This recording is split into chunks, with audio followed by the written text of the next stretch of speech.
Bien, partamos. Ya estamos en la clase número, no sé si es la 12 o la 13, creo que es la 13. Vamos acercándonos. Y en realidad nos quedan menos temas. Una cosa quiero recalcar, y ya se las dije en el mail que les mandé. Yo en general cuando uso términos que han variado en su comprensión de la época bíblica a la cual siempre los uso pensando en el significado que tenían en la época bíblica y no en el significado de la época actual. Pero puede ser que eso no les quede tan claro a ustedes. Entonces, cuando yo me refería a hermano como hijo de tu padre y de tu madre, en la clase pasada, me refería a la situación de la familia de la época bíblica, que era una familia patriarcal, en que el padre equivale al patriarca y la madre equivale a la matriarca. Lo que es muy distinto al caso de hoy día, en que la familia es nuclear, entendiéndose los conceptos de padre y madre en el sentido biológico, cosa que no ocurría en la época bíblica. Ahora, esto yo lo había explicado largamente al tratar la iglesia prepaulina, por lo tanto no consideré necesario volverlo a explicar en la clase anterior, pero parece que no quedó muy claro eso. Pero como les digo, cuando yo he explicado un término en una clase, ya sea revelación, misterio, fe, padre, madre, cuerpo, sangre o lo que sea, supongo que de ahí para adelante todos, cada vez que use ese término, lo entienden en el contexto en que lo expliqué, no en el contexto actual. Por lo tanto, no necesariamente repito la explicación original, digamos, para no gastar tiempo. Ahora, en lo que se trata padre y madre, en los apuntes que ustedes tienen, está explicado en la página 27, en la nota al pie de página número 29, cuando expliqué qué significaba padre y madre respecto a Santiago. Bueno, hecha esa aclaración, sigamos. Estábamos en la página 102, abajo, en la última línea. Perdón, 101. No digo bien, 102 abajo en la última línea. Bien, ¿qué es lo que es? Vamos a explicar ahora. En la carta a los colosenses se explica claramente un término que puede no ser muy manejado hoy día y que conviene aclararlo bien, pero que Cristo es la imagen del Dios invisible que existe con anterioridad a todo. La imagen del Dios invisible normalmente se refiere a lo que se llama una hipostasis, pero vamos a explicar de qué se trata esto. Si vamos a la página 103, ahí hay un himno que explica esta cosa, que es muy interesante porque lo vamos a ver hoy día. Podría interpretarse como la continuación del himno ese de la carta a los filipenses que yo hablaba, que era el credo de Pablo. Pero veamos qué es lo que nos dice esta carta a los colosenses. Cristo es imagen del Dios invisible, primogénito de toda creación, porque por él fue creado todo en el cielo y en la tierra, lo visible y lo invisible, majestades, señoríos, autoridades, potestades, todo fue creado por él y para él. Él es anterior a todo y todo se mantiene o subsiste en él. Él es la cabeza del cuerpo, es decir, de la iglesia. Él es el principio, primogénito entre los muertos, para ser en todo el primero. En él decidió Dios que residiera la plenitud. Por medio de él quiso reconciliar consigo todo lo que existe, restableciendo la paz por la sangre de la cruz, tanto en las criaturas de la tierra como en las del cielo. Bien, ¿qué es lo que pasa aquí? En la primera escuela de Pablo, se nos había hablado, o sea, en la carta a los filipenses sobre todo, pero también en Romanos y Corintios, que la función del reino mesiánico era la lucha por la implantación efectiva del señorío total del soberano mesiánico, vale decir, el Cristo, logrando una renovación histórica de la humanidad y de toda la creación mediante la acción del Espíritu, de modo de posibilitar la instauración definitiva del reino de Dios. En esta etapa, si ustedes se acuerdan que habían después 3 etapas de lo que iba a pasar después en la carta a los Corintios, en esta etapa la comunidad mesiánica ya renovada asciende hacia lo alto al encuentro del Señor, incluyendo a Israel completo. O sea, en un momento dado, en la parusía, en la segunda venida de Cristo, la comunidad mesiánica, vale decir, la comunidad que había recibido a Jesús de Nazaret como el Mesías, ya fueran paganos o fueran judíos, iba a salir al encuentro del Señor, incluyendo a Israel completo. Y mientras tanto se preparaba con esta instauración del reino de Dios en esta tierra, mediante la acción del Espíritu.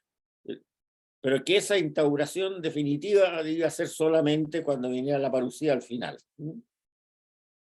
Pero ¿qué nos agrega ahora la primera escuela de Pablo, en la carta a los Colosenses? Es que Dios nos ha elegido en Cristo antes de la creación del mundo, para que por el amor fuéramos consagrados. En Cristo han sido hechas todas las cosas en el cielo y en la tierra, estableciendo de antemano por decisión suya lo que se realizaría en Cristo en la plenitud de los tiempos, que el universo, lo celeste y lo terrestre alcanzarán su unidad en Cristo. Este es el primero en todas las cosas y todo subsiste en él. O sea, él es la teología del primado de Cristo, eso se llama así, la teología del primado. O sea, no es solamente Cristo, como decía erróneamente por estas razones Anselmo de Canterbury, que vino nada más que a morir para satisfacer la ofensa que Adán había hecho y la humanidad a continuación había hecho a Dios en el pecado original. Y que por lo tanto, si Adán no hubiera pecado, Cristo no hubiera venido al mundo. No. Cristo fue la causa, o sea, la encarnación de Cristo, que fue la causa para que se creara el universo y se creara el mundo.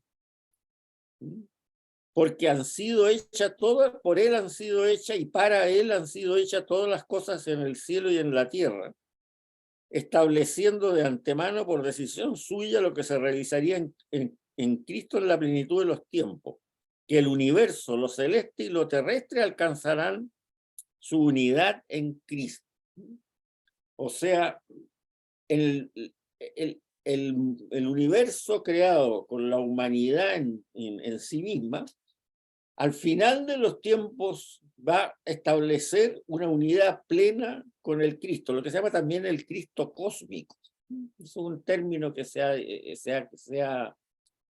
ha popularizado bastante en la teología del siglo XX, ya lo vamos a ver. Fíjense lo que dice Benedicto XVI, refiriéndose a la carta a los Colosenses. Cristo es el primogénito de toda criatura y el primogénito entre los muertos, por supuesto. Todo fue creado por él. Él es el principio. El concepto de primogenitura, dice Benedicto, adquiere una dimensión cósmica. Cristo, el Hijo encarnado, es, por decirlo así, la primera idea de Dios. El Cristo encarnado, no el Cristo preencarnado, que obviamente es la segunda persona de la Santísima Trinidad. No, Cristo encarnado es la primera idea de Dios y precede a toda creación, la cual está ordenada en vista de Él y a partir de Él. Esto lo dice en el libro este Jesús de Nazaret, el tomo 3, capítulo 3.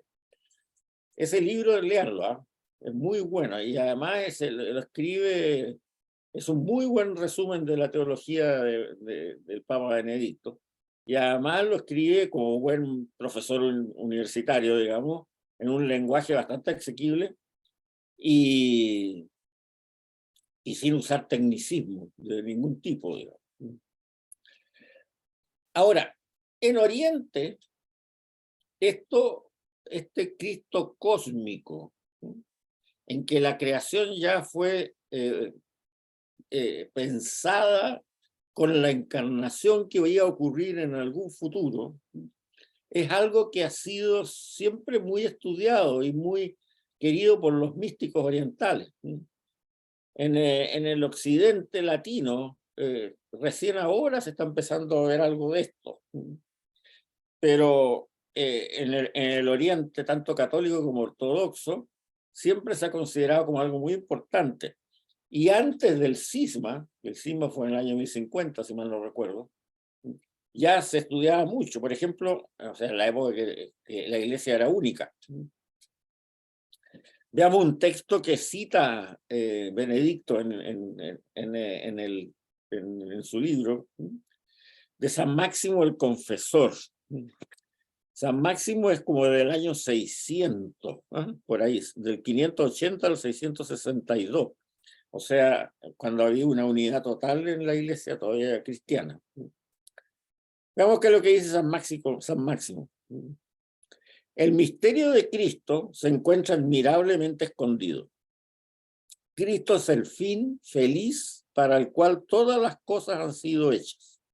O sea, todos tendemos, ¿no?, al final a una unificación con este Cristo encarnado.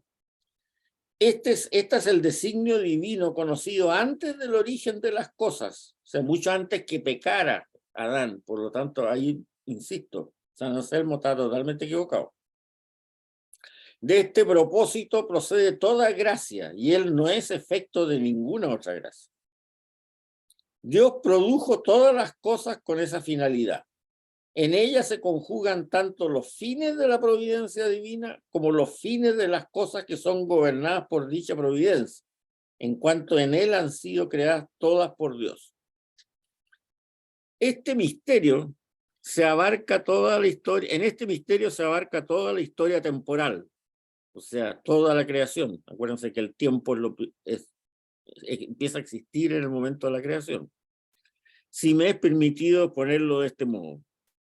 Manifestando la bondad paterna sin dejar lugar a dudas y mostrando palmariamente el fin por el cual recibieron el principio del ser las cosas que han sido hechas.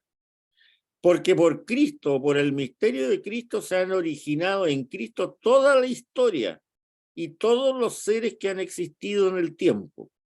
De él todos han recibido el motivo y la finalidad para que nacieran al ser. Lo primero que ha sido creado en el tiempo es la unión hipostática. O sea, lo primero que Dios creó es la unión hipostática. Y ella acabará siendo manifestada en Cristo en los últimos tiempos. ¿Qué es lo que es la unión hipostática?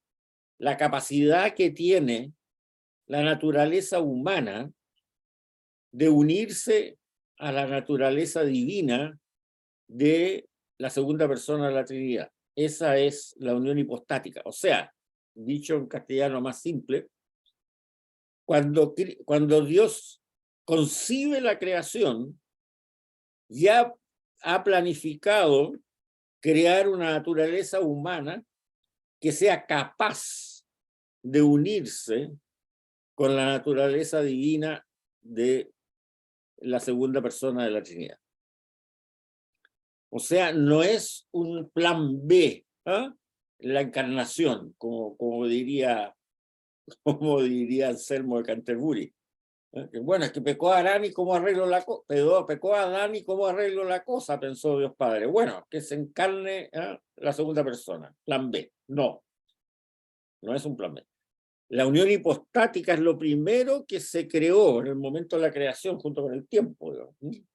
O sea, al momento de iniciarse el proceso de la creación, Dios ya pensó en que la naturaleza humana iba a tener que tener la capacidad de unirse con la naturaleza divina de la segunda persona de la Trinidad. ¿Para qué?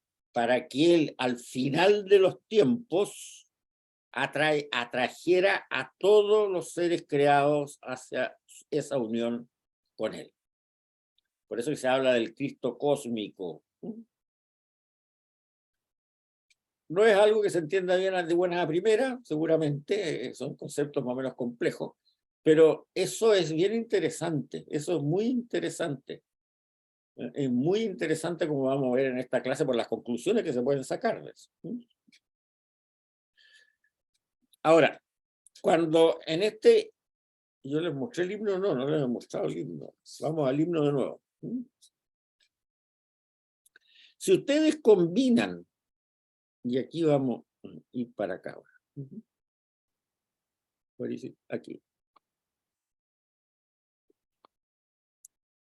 ¿Ven todo este himno de acá? Sí, ya, la paginita. Bueno, si ustedes combinan el himno de los filipenses, que hablábamos del el credo de Pablo, con este himno de los colosenses, que nos trae a colación todo lo que acabamos de explicar, más el resto de la carta de los colosenses, por supuesto. Vemos que encajan perfectamente bien y que el de los colosenses en el fondo es como una complementación del primero, para definir lo que la escuela de Pablo entendía de lo que es Cristo. Ahora, bueno, leámoslo. De aquí, no sé si ustedes ven el cursor, yo imagino que sí. De aquí hasta la mitad es la carta, el himno de Filipenses, y de aquí a continuación viene el himno este de los colosenses. Leámoslo.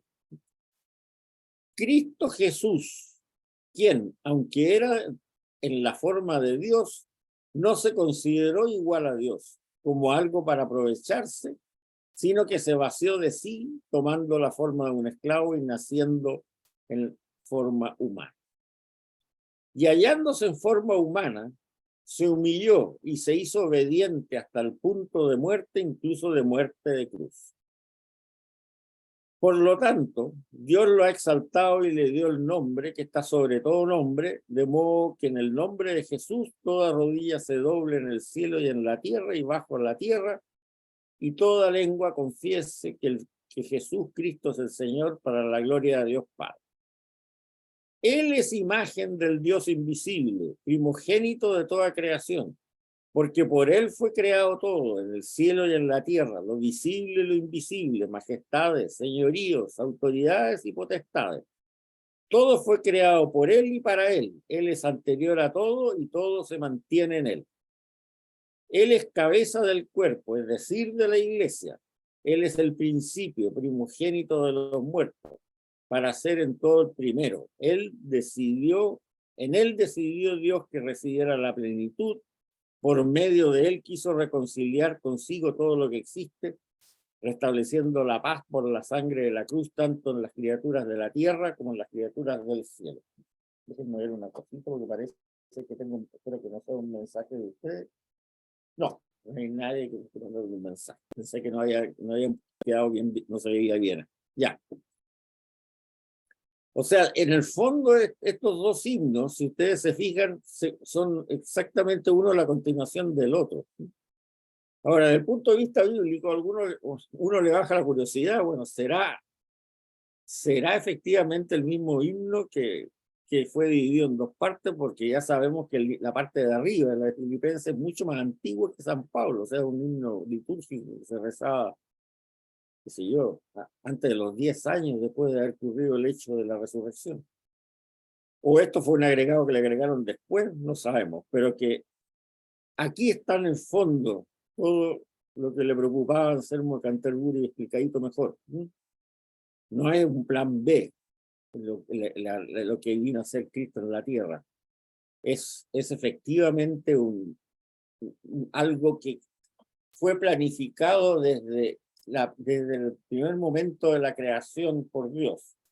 Y que bueno, evidentemente vino Jesús a traernos a culminar la revelación, efectivamente, y su muerte fue parte de esa culminación de la revelación, eso no cabe la menor duda.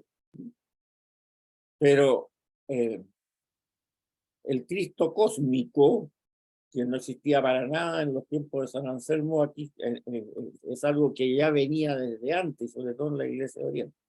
Yo les voy a mandar esta paginita para que ustedes la recorten y la peguen frente a la página 103 o 102 por ahí de los apuntes. porque en realidad es muy decidora.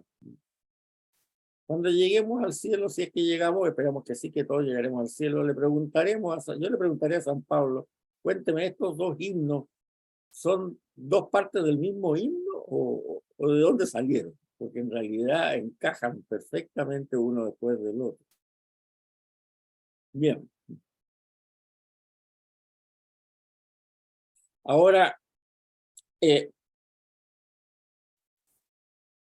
hay que aclarar algo también de este himno, que ya lo vimos esto cuando hablamos del lenguaje, pero conviene recalcarlo. Cabeza o cuerpo, nosotros lo hablamos de cabeza como alguien que manda al cuerpo, ¿no? Y eso no es como se entendía en esa época. A ver, efectivamente alguien me mandó un mensajito.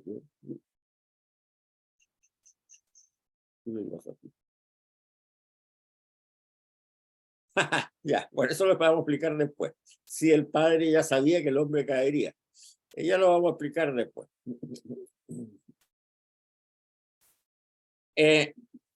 Cabeza o cuerpo hoy día lo vemos como algo que controla en la cabeza y controla el cuerpo. Nosotros decimos, qué sé yo, que el general es la cabeza del ejército, es porque el que manda, ¿no? Y cosas por el estilo. Bueno, ahí no, en esa época no se sabía lo que era neurológicamente la cabeza, sino lo que se entiende de cabeza es que la cabeza alimenta al cuerpo, ¿no? Porque uno come por la cabeza y respira por la cabeza. O sea, si te cortan la cabeza, el cuerpo deja de alimentarse y se muere. Entonces, en ese sentido, cuando dice que Cristo es la cabeza de la comunidad, es la cabeza de la iglesia, lo que está diciendo es que Cristo es quien alimenta a la iglesia. Si la iglesia deja de alimentarse a través de su cabeza, que es Cristo, esa iglesia se muere. No quiere decir que la mande, lo que la mandan en la iglesia son los dirigentes humanos, eso no tiene nada que ver, sino que la iglesia se alimenta por la cabeza que es Cristo, vale decir eso, se nutre por su cabeza, no es que el Cristo mande en la iglesia, no. Bien. Ahora, la carta a los Efesios, que es la que sigue de Colosenses, de la misma comunidad, es como una redacción de Colosenses. Está más ordenadita. Se nota que Colosenses tuvo que explicar esto, el que la escribió seguramente es Timoteo, ¿no? Porque la firma Timoteo, la firman Pablo y Timoteo, dice. Pero Pablo ya sabemos que estaba muerto, o sea, lo firma Pablo en forma simbólica en el sentido de que Timoteo está diciendo, mira, esto es lo que decía Pablo para este tema, que ustedes preguntan. Lo más probable es que lo haya escrito Timoteo. Pero se nota que es una carta escrita apurada. O sea, para resolver el problema que tenían ahí con lo que digamos en la clase pasada, de estas divinidades intermedias, ¿no? Familiares o locales, que la carta aclara que son criaturas divinas, son ángeles, que son benefactores de patronos de alguna ciudad, alguna familia, etc. En cambio, en la carta a los Efesios toca los mismos temas de nuevo, sobre todo el caso del cuerpo místico de Cristo, que está tan bien explicado en el himno que acabamos de leer, pero de una forma ordenada, como que hubiera decidido, mira, ¿sabes qué más? Vamos a reescribirlo de una forma ordenadita y más clara. Y además agrega otras cosas. Por ejemplo, la definición exacta que ya no hay diferencia entre judíos y paganos. Es decir, todos están en Cristo, en el sentido que decía la carta a los Colosenses, se consideran en Cristo. Ya no hay ninguna diferencia, por mucho que tengan un origen diferente. Veamos un texto que dice esto, por ejemplo. Este es el misterio de Cristo. Este misterio no se dio a conocer a los hombres en las generaciones pasadas. Sin embargo, ahora se ha revelado a sus santos apóstoles y profetas inspirados. Y consiste en esto, que por medio de la buena noticia, los paganos comparten la herencia y las promesas de Cristo Jesús. ¿Comparten con quién? Con los paganos. Y son miembros del mismo cuerpo. De esta buena noticia, yo soy ministro por don de la gracia de Dios otorgada según la eficacia de su poder. A mí, el último de los consagrados, me ha concedido esta gracia, anunciar a los paganos la buena noticia, la riqueza inimaginable de Cristo y hacer luz sobre el secreto que Dios, creador del universo, se guardaba desde antiguo para que las fuerzas y los poderes celestiales conocieran por medio de la iglesia la sabiduría de Dios en todas sus formas. Los paganos comparten la herencia y las promesas de Cristo Jesús a los judíos y son miembros del mismo cuerpo de Dios.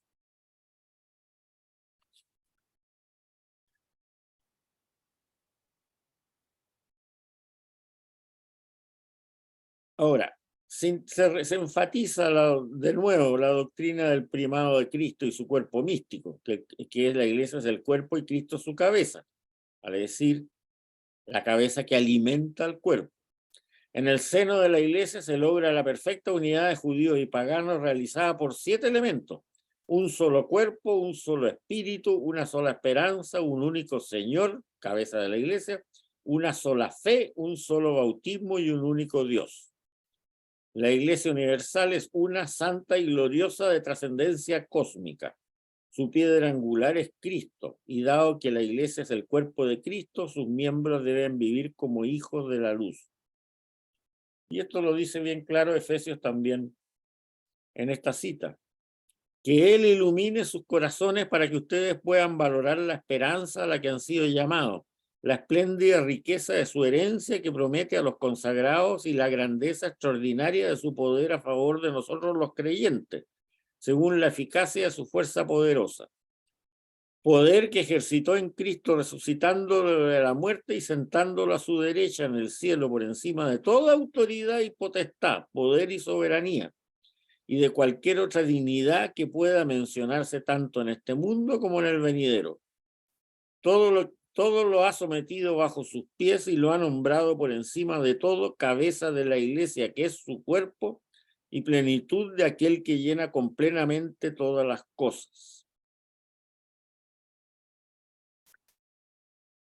Ahora, en la iglesia latina es curioso porque este tema del Cristo cósmico, el Cristo glorioso, no ha sido desarrollado de esa misma forma. Si ustedes van a una iglesia oriental, ya sea católica o ortodoxa, van a ver siempre lo que nosotros llamamos el Pantocrátor. Ya les expliqué lo que era el Pantocrátor, este Cristo glorioso.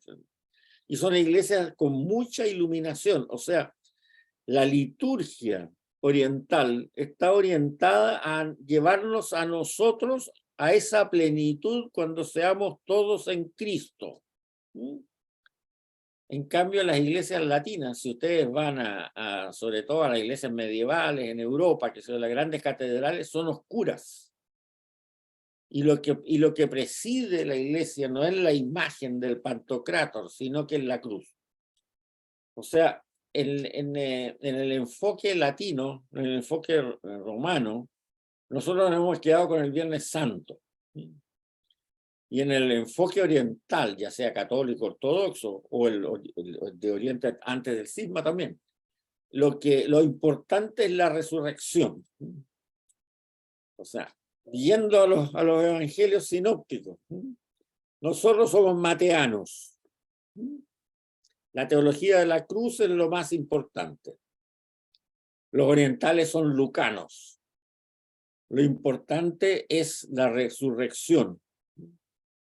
Y no es la resurrección el hecho, porque nadie la vio, sino que el resucitado está en medio de nosotros. Y eso lo hablábamos en la clase pasada. Acuérdense que yo les decía, San Lucas no tiene una teología de la cruz. La muerte de Jesús fue sencillamente un asesinato, punto. En cambio, sí tiene una tremenda teología del resucitado. Entonces pudiéramos decir así. Oriente es lucano, occidente es mateano. Y como les digo, eso se ve claramente en la arquitectura. José, tu rubro, la arquitectura. ¿Cómo son las arquitecturas de las catedrales de Occidente versus cómo son las arquitecturas de las catedrales de Oriente? Ahí se nota clarísima la diferencia entre el enfoque occidental y el enfoque oriental. Bueno, después hacemos un diálogo de eso, porque ahora los tengo a todos muditos. José, no escuché tu respuesta, pero después al final de la clase la podemos ver. Ahora, en la carta a los Efesios hay un trozo de los 3 primeros capítulos que es una maravilla literaria. Pero ese se los voy a dar de tarea. Pero vean la página 105. Es lo que se llama el quiasmo de los Efesios. ¿Qué es lo que es un quiasmo? Si vamos a la página 106, ahí está un esquema de lo que es. O sea, un quiasmo es un recurso literario que va de la siguiente forma. El autor, el que escribe, se plantea una escena que plantea una serie de preguntas, como quien entra a una caverna. En la entrada se encuentra con una serie de preguntas. Va entrando y van apareciendo otra escena que también plantea muchas preguntas. Sigue entrando en la caverna, aparece una tercera escena en que plantea más preguntas. Y entra al fondo de la caverna y ahí encuentra un relato que le da la solución. Y de ahí empieza a salir hacia atrás, retrocediendo de la caverna. Vuelve al tercer lugar que había ahí y en base a lo que vio al fondo de la caverna, resuelve esa pregunta. Después retrocede otro poco, va a la segunda cámara, podríamos decir, de la caverna, y en base a lo que vio al fondo de la caverna, resuelve esas preguntas. Y después va para atrás, y ahí se toma con las preguntas iniciales, y también en base a todo lo que había resuelto antes, resuelve las preguntas iniciales. Si ustedes se fijan, miren bien los apuntes en la página 106. Ahí yo les puse el esquema. Y para poder escribir esto, usé esta maravillosa característica que tiene el Word, que uno puede ir corriendo el margen izquierdo. Entonces, la primera escena, cuando va entrando a la caverna, es la que yo marqué con A, bendición de Dios. Entra y se encuentra con una primera espacio en la caverna. B, oración pidiendo sabiduría y fuerza. Y ese B, si ustedes lo ven ahí, está con un margen corrido un poquitito hacia la derecha, el margen izquierdo. Para decir bien que está un poco más adentro ya.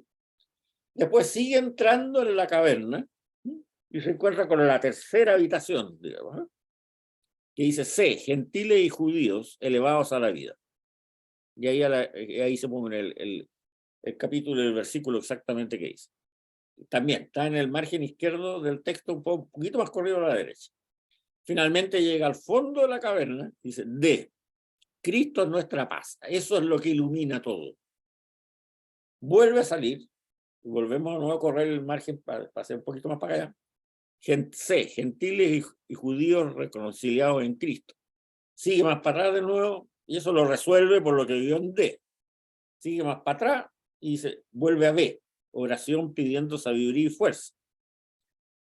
Y eso lo resuelve con lo que ha visto la resolución de lo anterior. Y al final sale de la caverna y bendice a Dios. O sea, es una entrada y un salir. Bueno, y ahí lo explico. Y pongo el texto de cada una de las etapas. Lo que está en letra más chiquitita son explicaciones mías para que se entienda bien el texto que viene a continuación. Y si ustedes se fijan, sigue exactamente el mismo de ir corriendo los márgenes. En el A está pegadito a la izquierda, en el B está un poco pegadito más para la derecha, si van a la página 107, en el C más pegadito para la derecha, etc. Y después sale para atrás. Ahora, esto es una joya literaria y una joya también, digamos, ¿cómo se llama? O de una homilía, ¿no? Es extraordinaria, ¿no? Es realmente extraordinaria. Entonces, léanlo bien. Se entiende perfectamente con la explicación que le doy, ¿eh? Y se entiende perfectamente con esto de los márgenes. Desgraciadamente, en nuestras Biblias no hacen todo este acopio de ponerlos, ir corriendo al margen a medida que uno va entrando y después va saliendo, qué sé yo. Entonces, no se entiende bien. Pero bueno, en esta explicación que la saqué de un texto de comentario bíblico, y el texto mismo lo saqué de Luis Alonso Schroeter, o sea que está muy bien. Se entiende bien. En la página 108 les puse un comentario de un señor que se llama Mark Kinzer, que es muy interesante, de un libro que está en inglés, pero yo lo traduje al castellano al pie de página, o sea que no hay ningún problema. Y esto termina en la página 109. Entonces les dejo como tarea leer desde la 106. Bueno, empieza al final, un parrafito de la final de 106 o un poquito antes, hasta la 109. Son 3 páginas. Si lo leen en detalle, lo van a disfrutar, porque es una de las cosas más hermosas que se escriben, las que escribió la Escuela Paulina y San Pablo en general. Ahora, de todo esto, de la primera escuela de Pablo, sale algo que se está meditando mucho ahora, que yo escribí 2 paginitas aquí sobre este tema, que se las voy a mandar también, que es la teología cristiana precopernicana, o sea, es anterior a Copérnico. Y el mismo problema se ha planteado la teología judía. O sea, ¿qué significa que sea precopernicana? Que la teología cristiana, en el fondo, sigue pensando de que el ser humano es el centro de la creación. Y eso hay que entenderlo de una forma un poquito distinta después que hizo Copérnico sus descubrimientos. O sea, antes de Copérnico, vale decir, antes del 1300, 1400, por ahí, se pensaba que efectivamente la Tierra era el centro del universo y que el Sol giraba en torno a la Tierra. Entonces, claro, el ser humano era el rey de la creación y todo eso, ahí se explica muy bien la teología cristiana. Pero bueno, hoy día no es así. Se sabe que la Tierra es un planeta que gira en torno a una minúscula estrella que se llama Sol, que a su vez es una de las millones de estrellas de una minúscula constelación que se llama la Vía Láctea, y de las cuales hay miles y millones de millones más en el universo. Entonces, ¿cómo afecta eso a la teología cristiana? Y yo creo que afecta mucho más a Occidente que a Oriente por lo que acabamos de hablar. O sea, para Oriente el Cristo cósmico ya tiene muchos años de estudio teológico y nosotros prácticamente nada. O sea, en este momento, efectivamente, un punto que nos atacan bastante por la ciencia es que, bueno, no solamente nuestro planeta es un planeta ínfimo dentro de un sistema, de una estrella ínfima y de una constelación ínfima, sino también en el tiempo. O sea, antes que existiera el Sol, y antes que existiera la Tierra, el universo existía por millones de años y había engendrados estrellas y sistemas planetarios en torno a esas estrellas, seguramente en un número infinito. Bueno, entonces, ¿qué pasa ahí? Pudo haber habido una vida inteligente que generara personas inteligentes, porque eso es lo que entendemos una vida humana, que engendra personas inteligentes con capacidades como la que definió Aristóteles de voluntad y inteligencia propia, ¿no? y de autocomprensión, sobre todo, autoconciencia.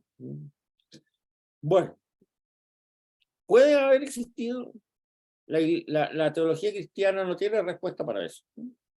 O sea, no lo puede negar. Efectivamente, pueden haber existido seres humanos que aunque hayan sido físicamente muy distintos a los nuestros, que hayan existido seres humanos inteligentes. Pero también es un problema bastante complejo el futuro. O sea, la humanidad nuestra, la nuestra, va a desaparecer luego. O sea, bueno, luego, a lo mejor en varios cientos de miles de años, pero va a desaparecer. ¿Y por qué razón? Porque el Sol se enfría. El Sol se enfría. Como todas las estrellas, queman combustible, y el combustible que tienen, que es de origen nuclear, no es infinito, se va enfriando. Y al irse enfriando, la Tierra ya no va a ser capaz de albergar la vida como nosotros la conocemos.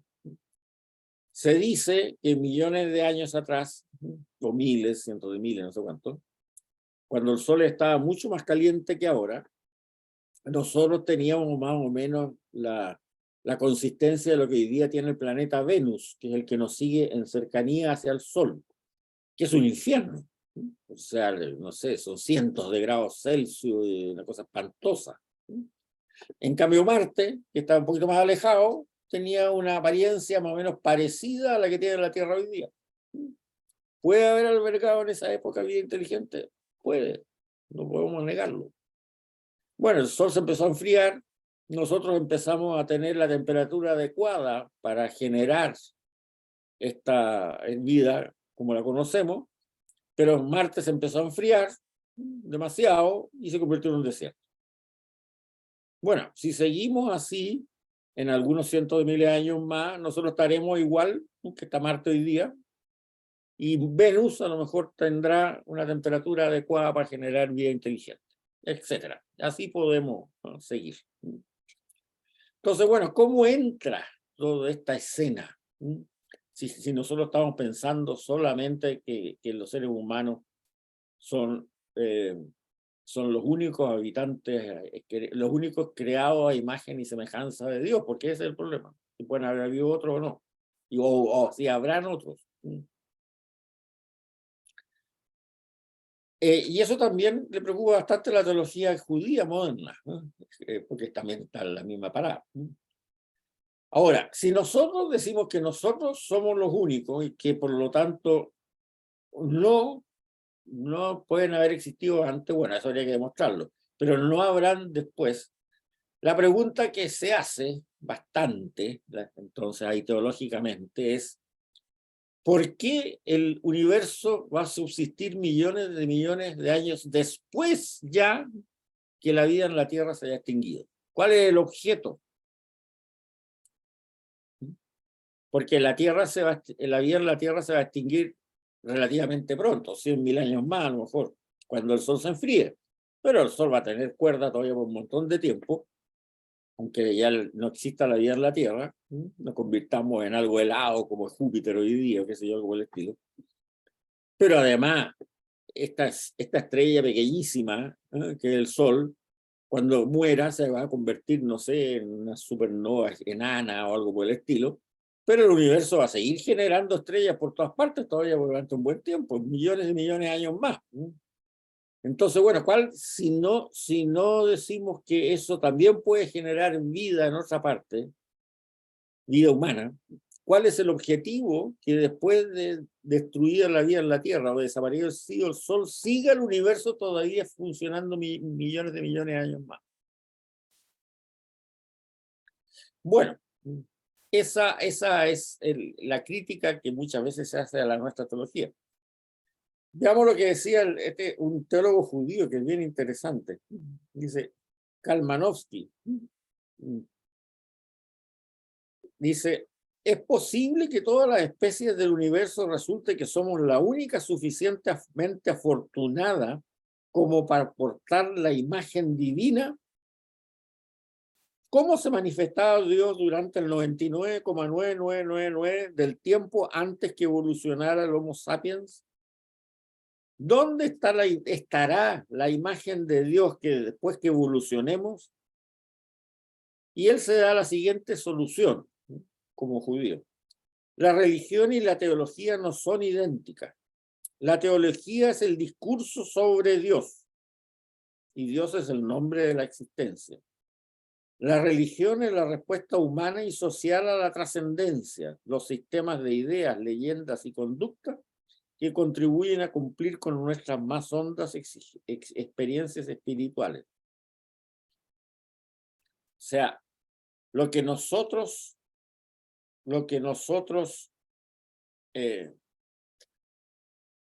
debemos tener claro, también tiene algo de eso cierto. O sea, la teología es el estudio de Dios. La religión es nuestra adaptación a las consecuencias de esa teología, digamos. Ahora, la revelación, ¿qué es lo que es la revelación? Que eso yo creo que hay un punto importante. La revelación es lo que Dios ha considerado necesario enseñarnos para nuestra salvación, de acuerdo a la misión que nos dio. Eso es un punto que tenemos que tener bien claro y que va un poco a lo que Edgardo preguntó. Dios no estaba obligado a enseñarnos todo lo que Él sabe. Dios lo que hizo, y no porque fuera obligación, sino porque lo decidió así, es revelarnos todo lo que nosotros necesitamos para nuestra salvación. Y eso es muy importante. Le pongo un ejemplo que se lo di una vez a alguien que me preguntó cuando estábamos tratando este tema en otro curso anterior. Alguien me hizo la siguiente pregunta, hace algunos años atrás. ¿Podría haberle explicado Jesucristo a San Pedro la creación en términos de la física cuántica? Obviamente esta pregunta no tiene sentido, porque en primer lugar San Pedro no hubiera entendido absolutamente nada de tan docta disertación. Y más importante, en segundo lugar, no hubiera tenido ningún objeto para la revelación del misterio de Dios que Jesucristo vino a hacer a este mundo para la salvación del género humano. O sea, no es lógico plantearnos respuestas a cosas que Dios no nos ha revelado. Porque seguramente, además de hacer teología ficción, que no sirve para nada, seguramente está claro que no es algo que nosotros necesitemos para nuestra salvación.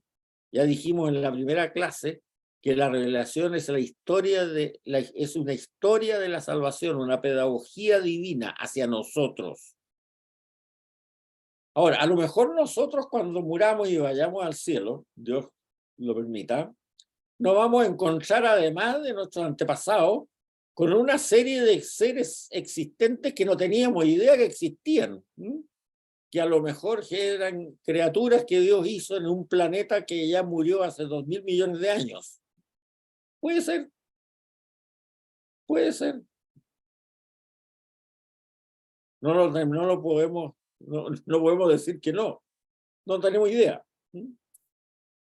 ¿Y por qué no lo sabíamos? ¿Por qué Dios no nos explicó eso? Bueno, porque lo importante es lo que nos explicó a través de los profetas, a través de la venida de Cristo en la revelación, es lo que nosotros necesitamos para poder salvarnos. Y nosotros necesitamos para poder llevar una vida positiva en esta tierra, y no solo como individuos, sino como comunidad. Entonces, bueno, frente a la pregunta que me decía Edgardo, ¿el Padre sabía entonces que el hombre caería? Preguntémoselo a él cuando lleguemos arriba, digamos. No. El saberlo desde antes no nos da un ápice de gracia. Gracia santificante, me refiero, ¿no? Entonces, tal como San Pedro no tenía ninguna necesidad de saber en qué elementos de la física cuántica Dios usó para crear la energía, la entropía, qué sé yo, cosas por el estilo. No hubiera entendido nada por San Pedro, ni tampoco lo entenderíamos nosotros, incluso hoy día. Entonces, la conclusión es esa. No nos no nos hagamos preguntas que Dios a lo mejor no nos ha querido revelar porque son inútiles que las conozcamos. A lo mejor nosotros vamos a tener que ir descubriendo a través de la ciencia toda una solución a estas preguntas. Pero lo que sí que está claro, que para lo que nosotros necesitamos para nuestra salvación y para construir el reino de Dios en esta tierra, lo que Dios nos ha revelado nos va. Ahora, eso no quiere decir que nosotros, efectivamente, como miembros de la Iglesia Latina, no exploremos un poco más esta teología del Cristo cósmico, porque esa sí que está revelada, porque aparece en la carta de los Colosenses, ¿no es cierto? Está clara. Y tratemos de ir más allá, como decía San Máximo el Confesor, en esto, y haciendo una teología un poquitito más relacionada con el enfoque lucano de la resurrección. Bueno, y eso es lo que trató de hacer un teólogo recién, fíjense, en la primera mitad del siglo XX, que se llamaba Pierre Teilhard de Chardin, que estuvo muy de moda en esa época, y que ha hecho cosas bien interesantes, que por supuesto el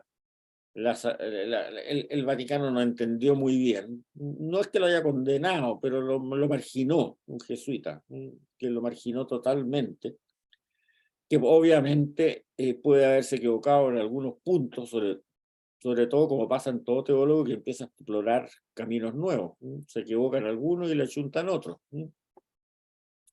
Pero él, la teología del Cristo cósmico la desarrolló bastante y es muy interesante, conviene explorarla. Hoy día, tanto Benedicto XVI como el Papa Francisco han hecho discursos muy elogiosos de Teilhard de Chardin.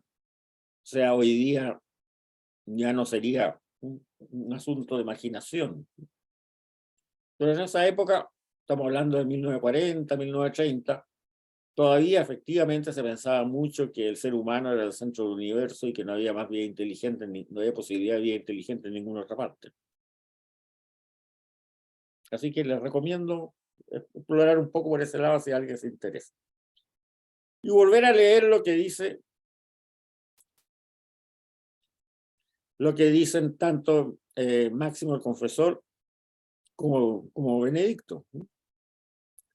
Dios, lo que dice la carta a los Efesios, primero, Dios nos ha elegido en Cristo antes de la creación del mundo para que por el amor fuéramos consagrados en Cristo. Han sido hechas todas las cosas en el cielo y la tierra, estableciendo de antemano por decisión suya lo que se realizaría en Cristo, en la plenitud de los tiempos, que el universo, lo celeste y lo terrestre alcanzarán su unidad en Cristo. Él es el primero de todas las cosas y todo subsiste en él. Y después agrega Benedicto, Cristo, el Hijo encarnado, es, por decirlo así, la primera idea de Dios y precede a toda creación, la cual está ordenada en vista de Él y a partir de Él.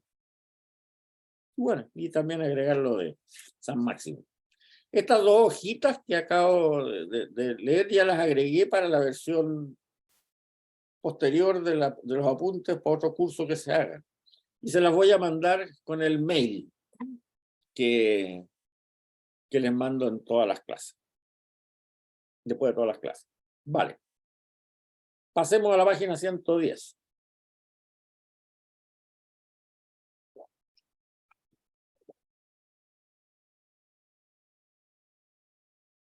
La carta a los hebreos. La carta a los hebreos no tiene nada que ver con Pablo. Si ustedes tienen una Biblia que sea preconciliar,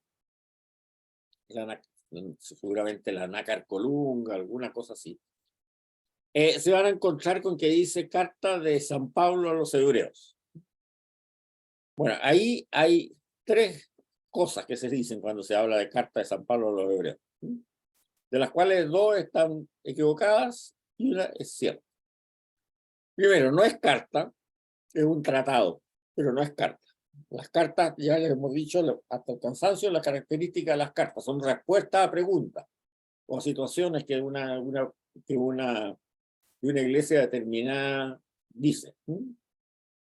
Y estas no son cartas. La carta a los hebreos no es carta.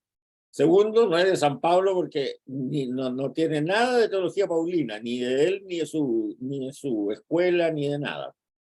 Pero lo que sí que es cierto es que está dirigida a los judíos. está dirigida a los judíos. Ahora, ¿quién la escribió? No se sabe para nada. Pero sí se sabe y se ve claramente por su contenido de que los receptores de esta homilía o tratado o lo que haya sido, sabían perfectamente quién era el autor. Ahora, ¿por qué no se sabe quién es el autor? Bueno, la explicación es más o menos clara si uno se lee. Lo que pasa, esto se escribió después del año 70, Jerusalén está destruida, el templo está destruido, y los judeocristianos estaban desesperados. Estaban desesperados porque ellos habitualmente seguían yendo al templo de Jerusalén a hacer la liturgia sabatina. El día domingo se reunían para la cena del Señor, pero la liturgia sabatina la hacían siempre en el templo el día sábado, y se quedaron sin liturgia, y se quedaron sin templo, y se quedaron sin todas estas cosas que para ellos eran tan absolutamente importantes. Entonces estaban bastante desesperados. Y además estaba el problema también de que, ya lo hemos visto, de que los estaban expulsando de las sinagogas, porque se estaba haciendo una reforma interna en el judaísmo, de que querían precisamente dejarse de pelear entre ellos, porque eso provocó el enojo de Roma y la destrucción total de Jerusalén. Entonces estaban tratando de unificarlos al enfoque fariseo. Y ya habíamos visto, y lo vamos a ver de nuevo cuando veamos a San Juan, de que los judíos tenían una situación especial en Roma, que no estaban obligados a adorar la estatua del emperador para el día de su cumpleaños. Y se sabía, y el registro de quién era judío y quién no era judío lo llevaban a la sinagoga. Por lo tanto, si a ti te expulsaban de la sinagoga, tú ibas a tener que echarle incienso a la estatua del emperador en el siguiente cumpleaños, y si no lo hacías te iban a mandar al foso de los leones. Entonces, para el judeo cristiano que lo empezaran a expulsar de la sinagoga si no se hacía fariseo, entonces era una complicación muy grande. Era una complicación muy grande, era un drama feroz. Entonces, esta carta está destinada a ese problema. ¿A qué pasa en el judeo? ¿Cómo deben seguir actuando los judeocristianos en el caso de que están viviendo ahora, que han tenido que emigrar, que no hay templo, que las sinagogas no los quieren acoger, qué sé yo, etcétera, etcétera, etcétera? Y lo primero que dice es que no vayan a apostatar. Y es bien dura en ese sentido. Leo, el capítulo 6. Porque los que una vez han sido iluminados y han gustado del don celestial, vale decir, aquellos judíos que han reconocido al Mesías como a Cristo como el Mesías de Israel, y además han gustado del don celestial, o sea, que han participado en la cena del Señor, en la Eucaristía. Los que han participado del Espíritu Santo, los que han saboreado la palabra buena de Dios y las maravillas del mundo venidero, si apostatan, ya no se les puede hacer volver a Dios, porque ellos mismos se están crucificando de nuevo y exponiendo a la burla de todos al Hijo de Dios. Una tierra que bebe la lluvia frecuente y produce plantas útiles para los que las cultiven, recibe una bendición de Dios. Pero si da cardos y espinas, es inútil y poco menos que maldita, y terminará quemada. O sea, esto es tremendamente duro. O sea, te está diciendo, mira, si tú ya has participado del cuerpo y la sangre del Señor en la Eucaristía, has gustado del don celestial y has sido iluminado por el Espíritu Santo, y has reconocido a Jesús como el Mesías que te ha traído todo eso, por lo que vamos a decir, la Eucaristía, que sí, etcétera, etcétera, etcétera. Si apostatas, ya no se te puede hacer volver a Dios, porque tú estás crucificando de nuevo y exponiendo a la burla al Hijo de Dios. es duro, es muy duro. Ahora, esa acepción no quedó solamente es para ciertos apóstatas que hoy día se piensa que es así, con pecadores muy grandes, digamos, pero siempre está el derecho al arrepentimiento y a la confesión. Ahora, hay sí, ¿cómo se llama? Excomulgaciones, no sé cómo se dirá, que están reservadas al Papa, pero siempre se piensa en el cristianismo después de esta época que in articulo mortis, como dice la persona que se está muriendo, efectivamente puede pedir el perdón, ya sea un sacerdote o si no encuentra un sacerdote, Dios mismo, y ahí Dios juzgará. Pero bueno, él lo dice, entonces hay que leerlo así. Ahora, ¿qué es lo que ahora después trata la carta a los hebreos? Que como les digo, es una carta que tiene una teología bastante propia. Nosotros cuando hablamos al principio del curso de los 4 grandes pilares del Nuevo Testamento, hablamos del corpus paulino, de los escritos de la gran iglesia, o sea, los 3 evangelios sinópticos, Q, etc. Después la carta a los hebreos como un pilar propio, y después los escritos de San Juan. O sea, es bien autónoma en ese sentido, tiene una teología bien propia, pero que ha sido aceptada por la iglesia por todos lados, si no, no estaría dentro del Nuevo Testamento. Entonces, lo que hace de ahí para adelante es decir que después del sacrificio de Cristo en la cruz, ya no se necesita seguir sacrificando vaquitas, ni terneros, ni palomas en el templo de Jerusalén. No tiene sentido. Por eso que se haya destruido el templo de Jerusalén no tiene ninguna importancia. En el fondo ese es el enfoque que tiene en toda la carta de Juan. Y para ello utiliza un texto del Génesis en que habla de un sacerdote, Melquisedec. Ahora bien, aclaremos un poco quién era sacerdote en el judaísmo en esa época. El sacerdocio no era algo vocacional, era algo heredado. O sea, el primer sacerdote titular oficial fue Aarón, el hermano de Moisés, ¿ya? Que era de la tribu de Leví. Y los sacerdotes son todos los descendientes de Aarón. No hay que confundir sacerdote con rabino, por favor. No tiene nada que ver una cosa con la otra. Sacerdote, el que oficiaba en el templo de Jerusalén, y hacía los sacrificios, y había un sumo sacerdote y todo lo demás, era porque era descendiente de Aarón. O sea, era sacerdocio por herencia, no por vocación. ¿Ya? Ok. En cambio, este Melquisedec resulta que es sacerdote mucho antes, como 500 años antes que existiera Aarón. Y es un sacerdote que en Génesis lo muestra en la época de Abraham, que sale de la nada y vuelve a la nada. O sea, Abraham ha logrado vencer a algunos enemigos de las tribus que tenía ahí en forma guerrera, y aparece este Melquisedec, que se describe en el Génesis como sacerdote del Dios Altísimo, de la nada, y entonces ofrece sacrificios de pan y vino, no de animalitos, fíjense, de pan y vino al Señor, en nombre de Abraham, y Abraham le paga el diezmo de todo lo que tiene a Melquisedec. Y después Melquisedec inmediatamente desaparece y nunca más es vuelto a nombrar después. En la época del Señor, Melquisedec tenía una imagen mesiánica también. O sea, un sacerdocio mesiánico, un mesías sacerdote. O sea, en esa época se imaginaban al Mesías de diversas formas.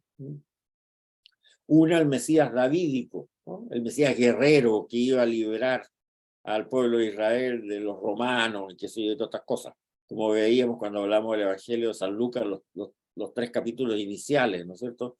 Los 2 capítulos iniciales, cuando los himnos esos de que del Magníficat, del himno de Zacarías y todos estos que hablan de que el Mesías va a liberar a Israel de los romanos y de los enemigos, que sí, etc. Esa era la imagen del Mesías davídico, de David. Después está la imagen también del Mesías sacerdotal, como Melquisedec, o sea, un intermediario sacerdote entre la divinidad, entre Yahvé y el ser humano, pero de características celestiales, no era un sacerdote humano, digamos de 100% humano. Esa era la imagen de Melquisedec como Mesías. Y también existía la imagen del Mesías como profeta, ¿sí? O sea, un nuevo Moisés, alguien enviado por Dios desde la divinidad, digámoslo así, que iba a ser un nuevo profeta, que iba a reorganizar de nuevo al pueblo de Israel en una forma de ser respetuoso de la Torá, que sí, etcétera, etcétera. Esas eran las tres imágenes que existían más o menos del Mesías en esa época. Entonces, el autor de este documento a los hebreos, para no decirle carta, usa mucho Melquisedec, precisamente, este Mesías sacerdotal. Veamos, este Melquisedec, que era rey de Salem, Salem significa paz, Shalom, y es también un poco relacionado con Jerusalén. Jerusalén también es ciudad de la paz, pero Jerusalén en la época de Melquisedec no existía para nada. Este Melquisedec, que era rey de Salem, sacerdote del Dios Altísimo, salió al encuentro de Abraham cuando volvía de derrotar a los reyes y lo bendijo. Y Abraham le dio un décimo de todo botín. Y sigue este documento, la carta a los hebreos. El nombre de Melquisedec quiere decir en primer lugar rey de justicia, después rey de Salem, Shalom, que significa rey de la paz. Figura sin padre, sin madre, sin genealogía, sin principio ni fin de su vida, así a semejanza del Hijo de Dios, va a decir a Jesús, sigue siendo sacerdote por siempre. Y sigue más adelante. Ahora bien, si por el sacerdocio levítico, vale decir el de los descendientes de Aarón, se podía alcanzar la perfección, ya que por su mediación el pueblo recibía la ley, ¿qué falta hacía nombrar a otro sacerdote en la línea de Melquisedec y no en la línea de Aarón? Porque un cambio de sacerdocio, dice, significa necesariamente un cambio de ley. Jesús, de quien se habla aquí, pertenece a otra tribu, de la cual nadie ha oficiado en el altar. Es sabido que nuestro Señor procede de la tribu de Judá, una tribu que no menciona a Moisés cuando habla de sacerdotes, claro. Los sacerdotes eran de la tribu de Leví, y el Señor, como descendiente de David, era de la tribu de Judá. David no era sacerdote, era rey, ¿no?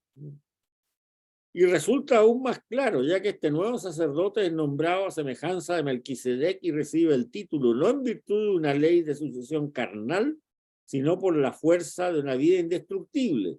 De ahí han declarado, como dice el Salmo 110, versículo 4, tú eres sacerdote para siempre según el orden de Melquisedec. O sea, ahí está usando este salmo para decir, mira, el Mesías va a ser un sacerdote para siempre según era Melquisedec. Por lo tanto, no se necesita el sacerdocio levítico.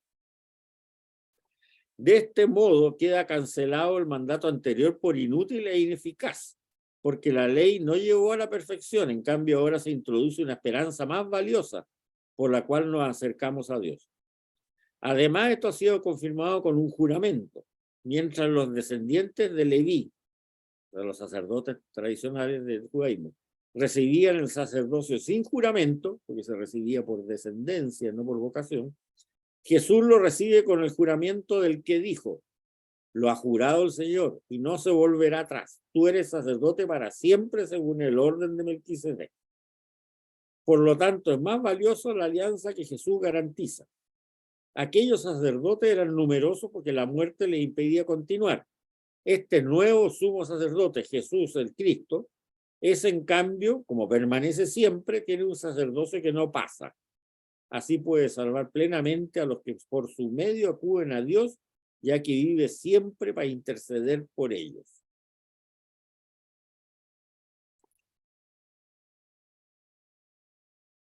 Y sigue.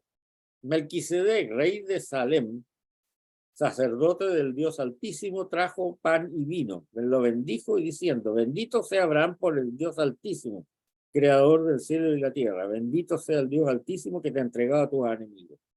Y Abraham le dio la 10ª parte de todo lo que llevaba. Y aquí remata de nuevo. En cambio, Cristo ha venido como sumo sacerdote de los bienes futuros. Él, a través de una morada mejor y más perfecta, no hecha a mano, vale decir, no como el templo de Jerusalén, que es hecho a mano por carpinteros, personas, ¿no? Es decir, no de este mundo creado, llevando no sangre de carnes y becerros, sino su propia sangre, entró de una vez para siempre en el santuario y logró el rescate definitivo. Porque si la sangre de cabras y toros y ceniza de becerra rociada sobre los profanos los santifica con una pureza corporal, cuanto más la sangre de Cristo, que por el Espíritu Eterno se ofreció sin mancha a Dios, purificará nuestras conciencias de las obras que conducen a la muerte, para que demos culto al Dios vivo. Y termina esta carta con algo de que no se, para decirles, miren, no se preocupen porque el templo de Jerusalén ya no existe, porque ya no es necesario ese tipo de sacrificio, por lo tanto puede desaparecer. Ahora lo que ustedes tienen que hacer es rehacer cada domingo el sacrificio de Jesús en la cruz. La ley es sombra de los bienes futuros, no su presencia verdadera. La enseñanza de Moisés. Con los mismos sacrificios ofrecidos periódicamente cada año, la ley nunca puede hacer perfectos a los que se acercan, porque si los hubiera purificado definitivamente, al no tener conciencia de pecado, los que rinden culto habrían dejado de ofrecerlo. Por el contrario, estos sacrificios sirven para hacerles recordar sus pecados cada año, ya que la sangre de toros y cabras no puede perdonar los pecados. Por eso, al entrar en el mundo, dijo, no quisiste sacrificios ni ofrendas, pero me formaste un cuerpo. No te agradaron holocaustos ni sacrificios expiatorios. Entonces dije, aquí estoy, venido a cumplir, oh Dios, tu voluntad, como está escrito de mí en el libro de la ley. Ahí está citando un profeta que no me acuerdo quién es, pero es un profeta, desde luego, del Antiguo Testamento. Primero, dice que no ha querido ni le agradaba ofrendas ni sacrificios, ni holocaustos, ni chivos expiatorios. Y después añade, aquí estoy para cumplir tu voluntad. Así declara abolido el primer régimen para establecer el segundo. Y en virtud de esa voluntad quedamos consagrados por la ofrenda del cuerpo de Jesucristo, hecha de una vez para siempre. Todo sacerdote se presenta a oficiar cada día y ofrece muchas veces los mismos sacrificios, los mismos animalitos, que nunca pueden quitar los pecados. Cristo, en cambio, después de ofrecer un único sacrificio por los pecados, se sentó para siempre a la derecha de Dios y se queda ahí esperando que pongan a sus enemigos como estrado de sus pies. Porque con un solo sacrificio llegó a la perfección definitiva de los consagrados. Bien, esto es la carta a los hebreos. O sea, es una carta con una finalidad bien específica.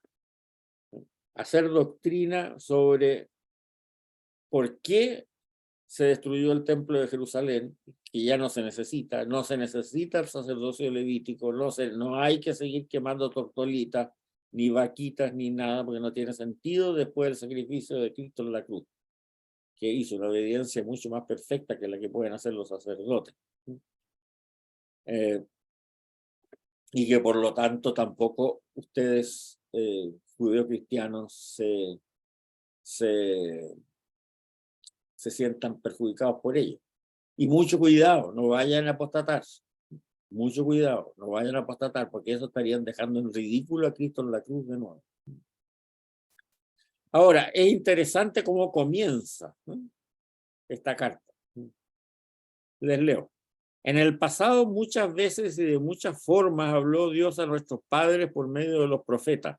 En esta etapa final, nos ha hablado por medio de su Hijo, a quien nombró heredero de todo y por quien creó el universo. Fíjense, no aparece el Cristo cósmico aquí.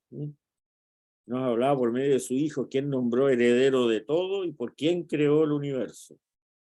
Él es reflejo de su gloria, la imagen misma de lo que Dios es, la hipostasis, como decía Máximo el Confesor, la imagen misma de lo que Dios es, y mantiene el universo con su palabra poderosa. Cristo cósmico sale en todas partes ya. Él es el que purificó al mundo de sus pecados, tomó asiento en el cielo a la derecha del trono de Dios. Así llegó a ser tan superior a los ángeles cuanto incomparable mayor es el nombre que ha heredado. Aquí fíjese también que está citando el himno de los filipenses. O sea, evidentemente muestra que ya hay una tradición que esto se ha comunicado a diferentes generaciones. Estamos hablando de algo después del año 70. El himno de Filipenses es del año 50, 55, y además es citado por Pablo de algo más antiguo.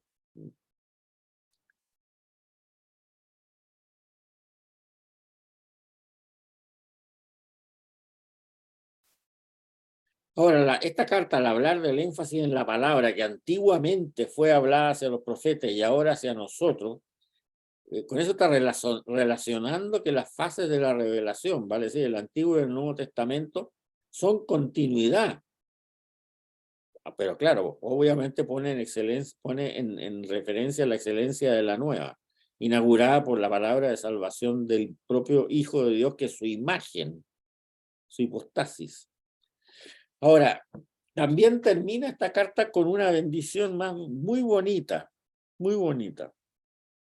El Dios de la paz, que sacó de la muerte al gran pastor del rebaño, así lo resucitó, a Jesús nuestro Señor, por la sangre de una alianza eterna, los haga a ustedes buenos en todo para que cumplan su voluntad. Que Él haga en nosotros lo que le agrada por medio de Jesucristo. A Él la gloria por los siglos de los siglos. Amén. Es bien interesante esta carta. Y ahora estamos. Todavía tenemos un poco más. Vamos ahora a otro capítulo más. Página 113. La segunda escuela de Pablo. Hablábamos que la primera escuela de Pablo, y para decir cuál Pablo, entre paréntesis, yo me refiero a los tres Pablos, Pablo 1, Pablo 2, Pablo 3.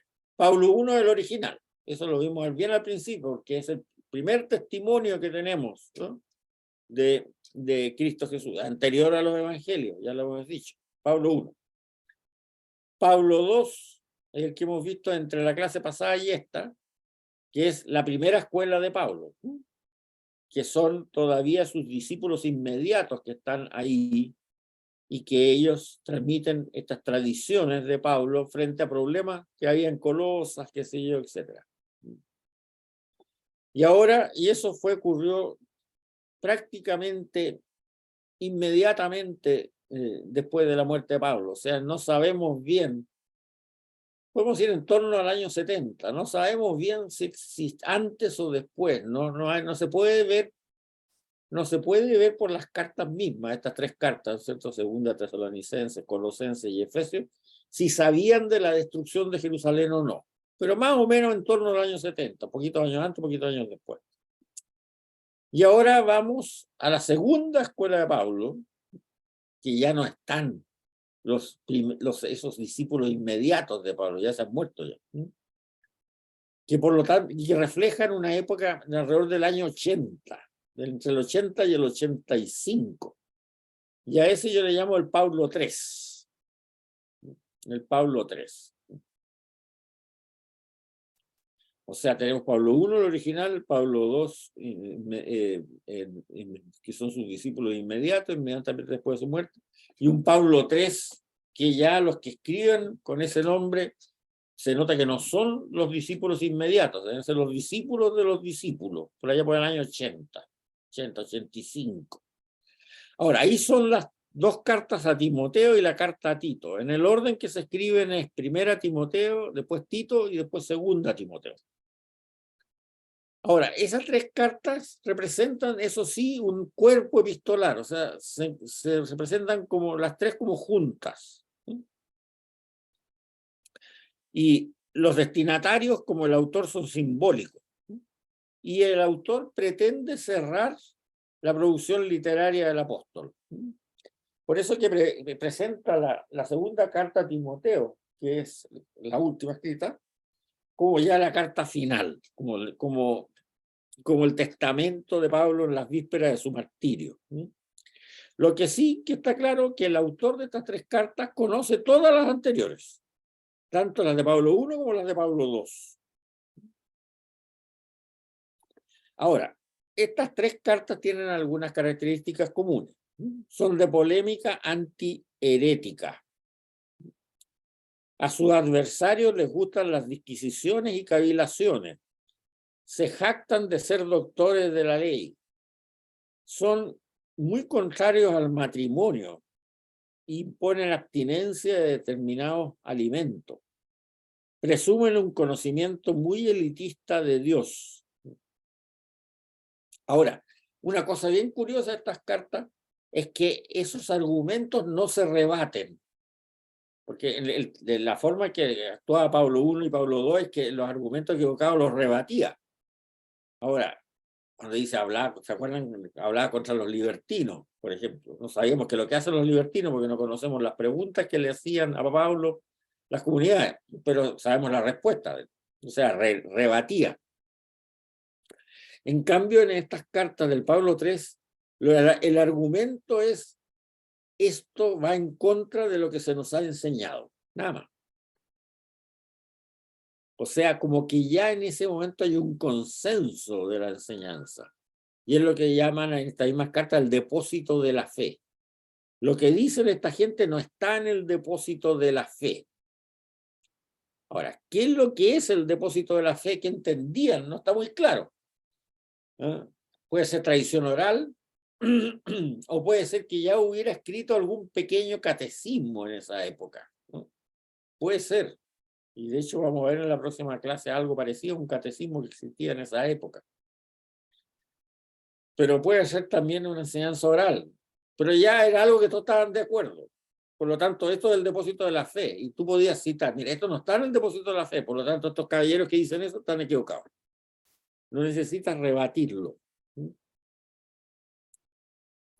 O sea, la esencia del problema es que los adversarios enseñan una doctrina distinta de la doctrina sana muy buena, conforme a la piedad y a las sanas palabras del Señor Jesucristo. Ahora, la manera de identificar si estas enseñanzas de ellos, de esta gente que se ataca, es buena o es mala, es compararla con lo que enseñaba Pablo. La correcta discriminación entre la verdadera y falsa doctrina es la enseñanza autorizada de Pablo, confiada a Timoteo y a Tito, es decir, a las autoridades eclesiásticas de su época, como un depósito a guardar celosamente para transmitir con fidelidad, o dicho en términos técnicos, como una tradición. Ahora, una cosa que también llama la atención en estas cartas es cómo se eleva la imagen de Pablo. O sea, Pablo, en estas cartas no habla Pablo, se ve claramente, sino que se habla de Pablo. Eso es otra cosa, ¿no? O sea, de hecho, uno de los argumentos que empezó a decir claramente, digamos, que efectivamente estas no son paulinas, era decir: bueno, ¿qué complejo de superioridad le bajó a Pablo? ¿no?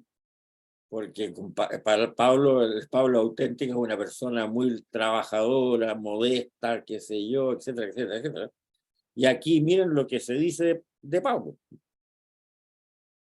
Pablo es la autoridad absoluta y única en la predicación y el orden eclesiástico, modelo del desempeño ejemplar del cargo, apóstol de la fe ortodoxa, organizador y ordenador de la iglesia, modelo paternal y maestro superior de los dignatarios eclesiásticos. Y todo eso en esta carta lo dice el supuesto Pablo que habla en primera persona. Entonces, claro, choca. ¿De dónde le ha bajado este complejo de superioridad a este santo varón, digámoslo así? Por eso que hay que darse cuenta, no es que hable Pablo en estas cartas, sino que se habla de Pablo por algunos discípulos que lo quisieron muchísimo. Esa es la realidad. Esa es la realidad. Ahora, las cartas de San Pedro, y con esto vamos a terminar, alcanzamos a ver algunos más, no lo vamos a ver mejor porque ya nos quedan 5 minutos. Vamos a quedar hasta ahí, hasta la página 113. Ahí más, la próxima clase veremos las cartas de San Pedro, que son también de esta misma época, y un poquitito el detalle de lo que dice Pablo III. Que ese detalle sí que tiene mucha importancia, porque tuvo mucha repercusión en la iglesia, en la correcta organización de la iglesia. O sea, y estas cartas, a pesar de todo, tuvieron un eco muy fuerte en la iglesia que fue muy beneficioso, ¿no? A pesar de todas estas cosas que hemos dicho. Bien, vamos a ver aquí si hay preguntas. No, aquí esto no quiero yo esto.